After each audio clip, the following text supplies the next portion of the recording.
You ever been invited to a wedding just to be humiliated? That's what happened to me.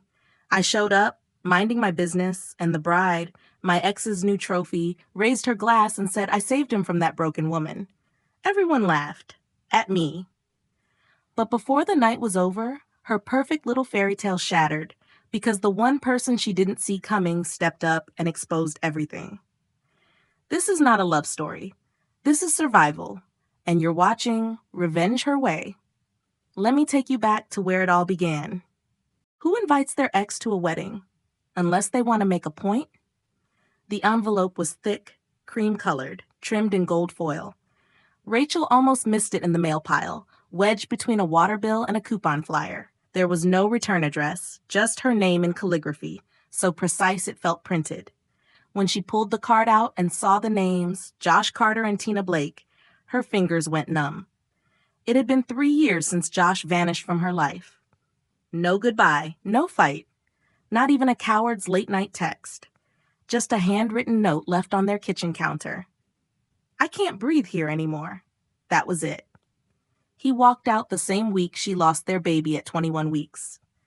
She had lain on a hospital bed staring at the ceiling tiles, wondering if pain had a limit.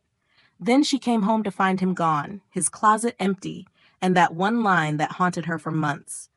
But he hadn't left alone. He'd left behind Zoe. Zoe wasn't Rachel's daughter. Not by blood. She was Josh's from a relationship long before they met. Her birth mother had given up custody and disappeared when Zoe was 5. So when Josh and Rachel moved in together, Zoe had been part of the deal. And Rachel? She hadn't just accepted her. She had loved her, fiercely, taught her to braid her own hair, packed her lunch with little notes inside, learned to make meatloaf just the way Zoe liked it, with crushed saltines instead of breadcrumbs.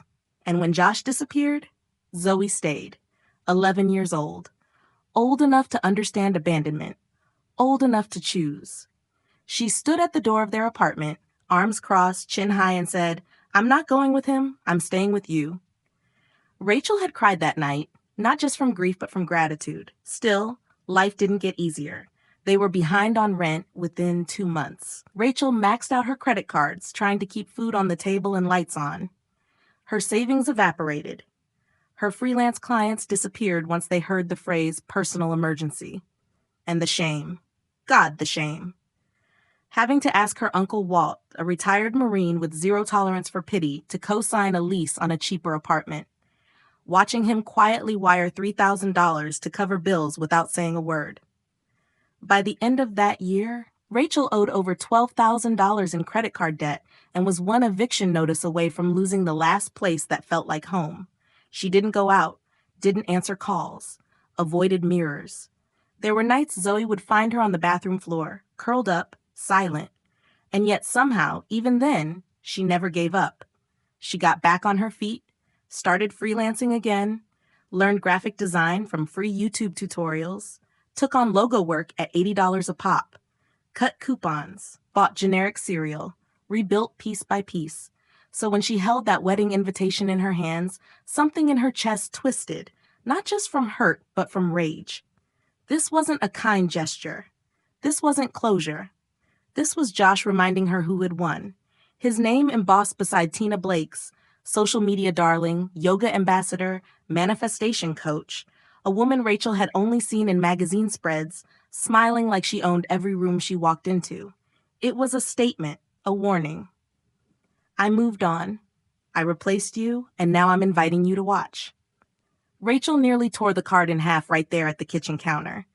And for a second, she did, split it clean down the center. Then she stared at the pieces in her hands and, against every instinct, taped them back together. Because deep down, she wasn't sure if she'd ever truly been seen. Maybe walking into that ballroom meant reclaiming her place in the story.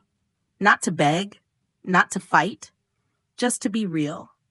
To say, I survived. She slid the card back into the envelope, folded it once, and tucked it under the fridge magnet shaped like a sunflower, Zoe's favorite. That night, she couldn't sleep. But she didn't cry either, because maybe, just maybe, it was time.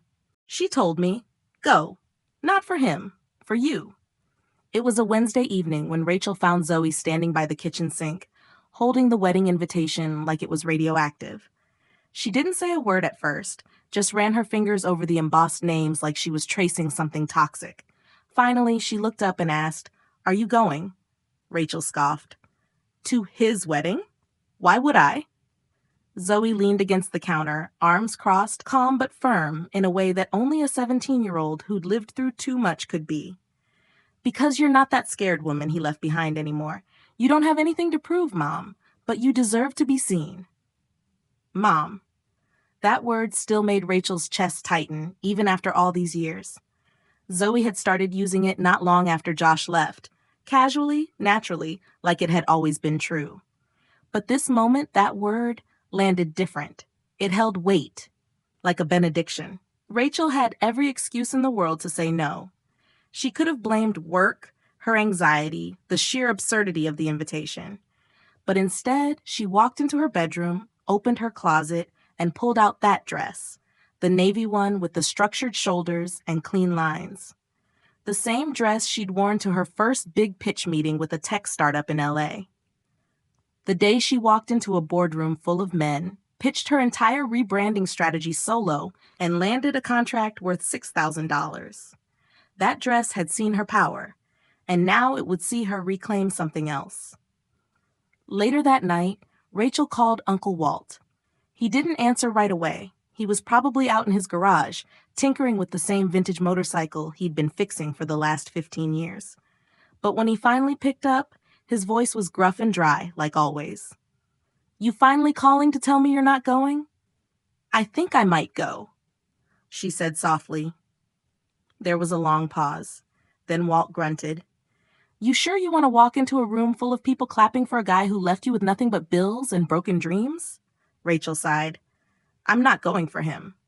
"Good," he said, because Josh's handshake was soft. So's his backbone.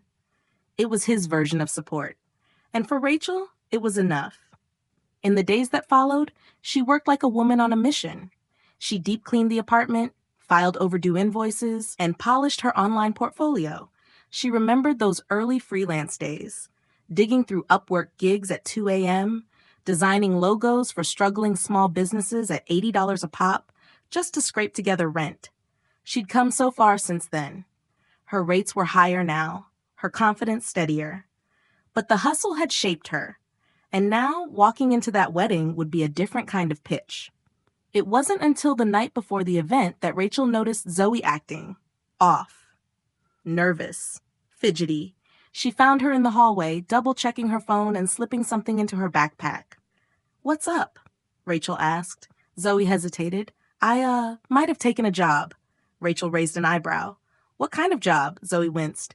"With the catering company, at the wedding." Rachel blinked. "You're going to be working at your dad's wedding?" "Look," Zoe said quickly, "it's not about him. It's about you. I just thought maybe I should be there, just in case." Rachel didn't argue. She didn't scold. She just reached out, tucked a loose curl behind Zoe's ear, and whispered, "Thank you," because she knew exactly what Zoe meant.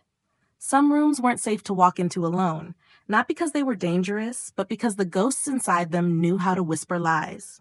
Lies about worth, about failure, about being invisible. But this time, Rachel wouldn't walk in alone. This time, she'd walk in with truth beside her. And for the first time in a long time, she wasn't afraid. It wasn't a wedding. It was a performance. The moment Rachel stepped into the crystal ballroom, she knew she had entered a stage, not a celebration. Everything glittered. Marble floors polished to a mirror's shine, crystal chandeliers hanging like glass constellations overhead, long tables draped in white silk and gold trim. Waiters moved in practiced precision, balancing trays of champagne and tiny hors d'oeuvres no one could pronounce. There were at least 150 guests, maybe more. Everyone looked like they belonged on the cover of a lifestyle magazine. And she, standing just past the grand entrance in a dress she'd owned for years, felt like a ghost stepping into someone else's life. She spotted Josh near the bar, his back straight, suit tailored to the inch. He was shaking hands with an older man, laughing easily, glass of bourbon in hand. His smile was the same, too easy, too smooth. It wasn't until his eyes drifted toward the door and locked on hers that she saw it. The flicker. Brief but real. recognition, maybe even regret.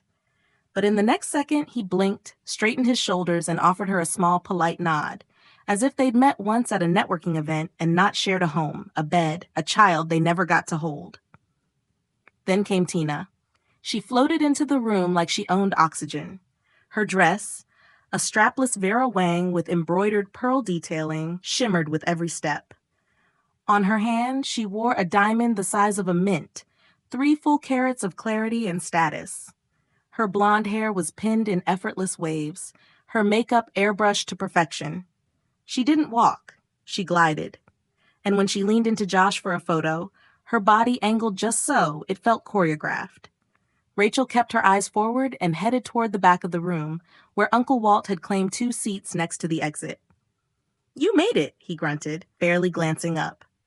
"You look like you could bench press regret." She offered a half smile and sat, smoothing the fabric of her dress over her knees. For a moment, she just breathed. Zoe was somewhere behind the scenes, working the floor, and Rachel found strange comfort in that. At least one person in the room wasn't pretending. The ceremony came and went like a blur.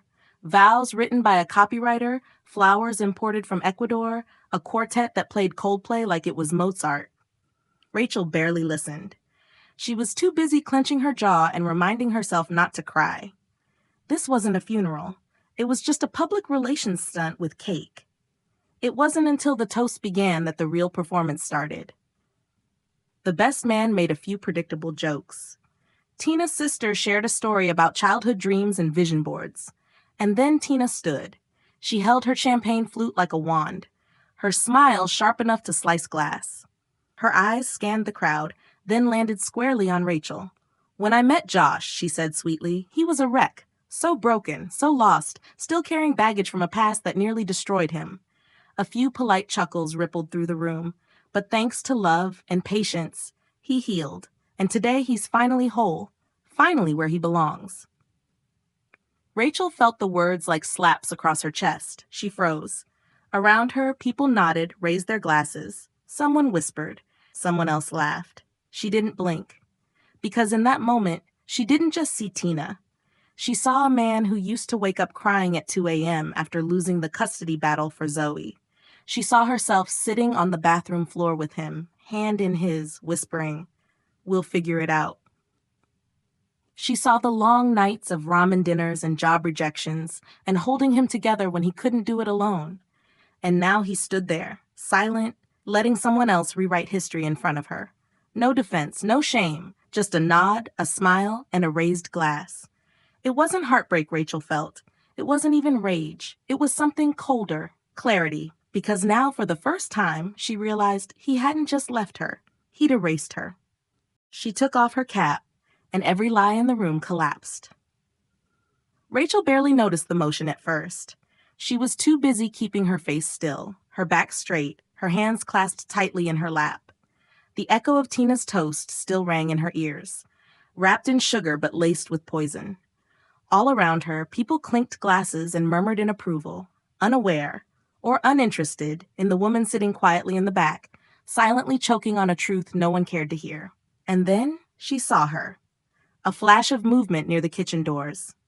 A server had stopped walking, frozen mid-step. Her tray hung in one hand, the other trembling slightly as she reached up, pulled off her catering cap, and stepped forward into the center of the room. It was Zoe. She was still in her uniform, black slacks, white button-up shirt slightly wrinkled from the rush of the reception. Her curls had come loose from the bun she'd pinned herself that morning. Her face was pale, her chest rising and falling like she was pulling air from somewhere deep. She didn't go to the microphone. She didn't need to. "I'm his daughter," she said, her voice louder than anyone had ever heard from her. "And I have something to say." The music didn't stop. It just died. The kind of silence that takes over a room like a storm cloud, thick and immediate. Conversations halted mid-word. A fork clinked softly against a plate, and no one moved to pick it up. Josh stiffened. Tina's mouth opened, then closed. Her perfectly manicured hand hovered mid-air around the stem of her glass. Her jaw clenched, eyes flicking left and right, searching for a way to interrupt. But no one moved. Zoe stood her ground. He left when I was 11, she continued, voice steadier now, building like a slow wind before a hurricane. He didn't explain, didn't even say goodbye. One night, he was there. The next, gone. I emailed him happy birthday, and it bounced. I called, and he declined. A ripple moved through the crowd. Phones lowered, heads turned. A few guests glanced at each other with furrowed brows, unsure if they were witnessing a speech or a reckoning. I used to lie to my friends and say he was away on business, that he was traveling or too busy. But the truth? Her gaze swept the crowd and landed squarely on Tina. The truth is, he didn't want to be a father. Not to me. Not then. Josh took a step forward, his voice low and shaky. Zoe, this isn't the place. She turned toward him with eyes so steady they made him flinch. Oh, now I'm Zoe? Not just a chapter you skipped? Someone near the front gasped. Another guest lowered her phone slowly, still recording, unsure if she should be filming something that felt this raw. This real. She fed me, Zoe went on, pointing toward Rachel. She clothed me. She held me when I cried. She sat with me on math homework, even when she hadn't slept. She saved me. You didn't. Josh blinked. Tina's face had lost its color entirely. A drop of champagne spilled onto her dress, unnoticed. Rachel didn't move, couldn't. Her body felt suspended, caught between pride and heartbreak. She wanted to run to Zoe, to shield her, but she also knew this moment wasn't hers. It belonged to the girl who'd been forced to stay silent for far too long. Zoe's hands were shaking, but her voice was steady. She's not broken, she said, loud enough to reach the corners of the ballroom. You just didn't know how to love someone who refused to disappear. Then she turned and walked back toward Rachel. Every step echoed. No one spoke. No one dared. And somewhere near the back, a woman in a red dress lowered her phone, hit save, and whispered to the person next to her. That girl just burned down the whole wedding. By morning, the video would be online. A grainy clip titled, Waitress Exposes Groom at Wedding, would rack up over 3.2 million views on TikTok. The caption would read, She didn't scream, she didn't cry, she just told the truth, and it ruined everything. But in that moment, none of that mattered, because for the first time, everyone finally saw Rachel for who they really were. Not victims, not side stories, survivors. You don't get to rewrite the story just because you found a prettier font. The ballroom doors slammed behind them, the weight of everything that had just unraveled, echoing in Rachel's chest, like a second heartbeat. She and Zoe walked side by side down the marble hallway, their steps fast, focused, almost synchronized. Neither of them spoke. They didn't have to.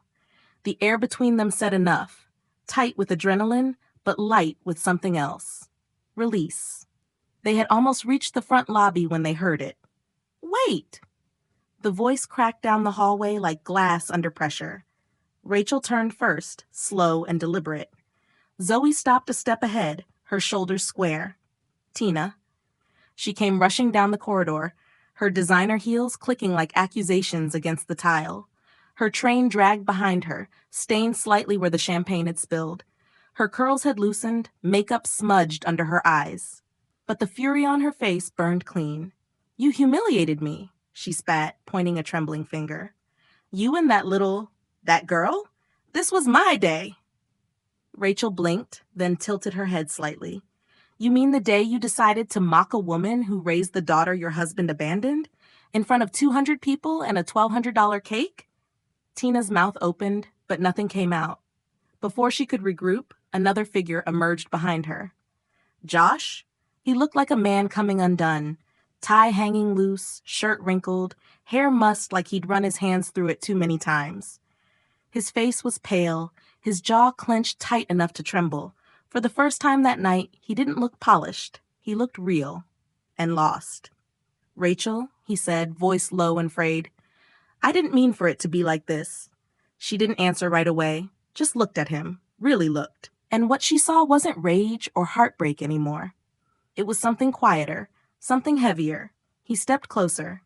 I thought I was protecting you, back then. Rachel's laugh was small and sad. No, she said, her voice calm but sharp. You weren't protecting me. You were protecting yourself, from guilt, from consequences, from having to face what we'd lost together. He swallowed hard, eyes flicking toward Zoe, who hadn't moved. I didn't know how, he whispered. I was broken. I was too, Rachel replied, but I stayed. That stopped him. A breath caught somewhere in his throat. Behind him, Tina had gone silent, arms folded across her chest, mascara tracking slightly beneath one eye. Zoe looked between them, then took a step forward. Her voice was softer now, but no less steady. I forgive you, she said, looking her father in the eye. Not because you deserve it, but because I do. The hallway seemed to inhale. Even Tina flinched. Josh blinked, stunned. You do? I'm done carrying it, Zoe said. Your absence, your silence, it's been exhausting. I don't want to hold it anymore. He looked down at the marble floor, at the people he had once loved and left. He had no answer. Just the realization that the moment for redemption had passed. That the grace being offered wasn't a door, it was a release. A few steps away, a wedding guest who'd followed them out to watch from a distance pulled out her phone and typed something into Twitter. A video already trending. The caption would read, "Most savage daughter mic drop ever. Wait for it. She forgives him." But not for him, for herself. It would be shared over 40,000 times before the night was over. Back in the hallway, Rachel turned to Zoe and offered her hand. You ready to go? Zoe nodded. They walked out together, the click of the doors behind them quiet but final. Because there was nothing left to explain, only everything ahead to reclaim. We left behind a wedding and stepped into a future. A month later, the penthouse was empty. Tina had moved out quietly, no announcement, no posts, no farewell champagne. Word traveled fast, though. One of Josh's neighbors mentioned seeing her slam the elevator door with tears streaming down her face. Apparently, she didn't stick around for the honeymoon send-off or the housewarming that never happened. Some said the split was mutual. Others whispered it wasn't even a conversation, just a suitcase, a rideshare, and silence. Rachel didn't follow any of it. She had other things to build. It started small, a post on her personal blog. Just a reflection about that night, about what it means to walk through pain instead of away from it. She titled it, "When Love Leaves, But You Stay." She didn't expect much, maybe a few clicks. Maybe a couple of late-night readers who couldn't sleep and found something familiar in her voice. But within days, the post went viral. Women from across the country emailed her, shared their own stories. Some talked about husbands who disappeared after diagnoses, others about partners who left when life got too heavy. The messages weren't just stories. They were fragments of survival, strung together by honesty. Then the TEDx invitation came, a university in Oregon, a talk about resilience, about motherhood without bloodlines, about the kind of strength no one claps for because it happens in kitchens and late-night laundry rooms and quiet school parking lots. Rachel stood on that stage in front of hundreds, a spotlight on her and a mic in her hand, and for the first time, she told the story out loud.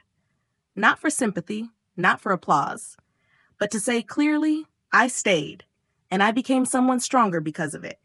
Zoe, too, found her voice. She started a podcast with two of her closest friends called Girls Without Dads. Each week, they invited young women to talk about what it felt like to grow up with silence at the dinner table, with unanswered birthday cards, with teachers who asked, "Where's your father?" like it was a simple question. The podcast gained momentum fast, not because it was flashy, but because it was honest, raw, brave. They recorded episodes from Zoe's bedroom using a secondhand mic and a $15 pop filter. One of the most shared episodes was called Not Broken, Just Growing. That became their unofficial motto. At home, life moved at its own quiet rhythm. On a Sunday afternoon, the kitchen filled with the smell of garlic and tomato sauce. Rachel stirred the pot slowly, while Zoe set the table, humming off-key to whatever song was stuck in her head that week. They sat down with steaming bowls of spaghetti, steam curling between them like a bridge. Halfway through the meal, Zoe paused, her fork midair. "You know," she said softly, "I used to wish my real mom had stayed." Rachel looked up, her heart catching. Zoe smiled. "But now I know I was meant to find you." There was nothing dramatic about the moment. No swelling music, no perfect lighting. Just two people who had chosen each other when someone else had walked away. Rachel reached across the table, squeezed her hand, and whispered, "Me too." The world outside didn't stop. There were still bills and dishes and deadlines. But in that kitchen, in that quiet, they had built something unbreakable. He left the story. But they kept writing. If this story touched something in you, stay with us. Subscribe to Revenge Her Way for more true stories about strength, survival, and second chances. And if you've ever had to hold the pieces alone and build something new from scratch, you're not alone. Keep watching. Keep growing. Your voice matters here.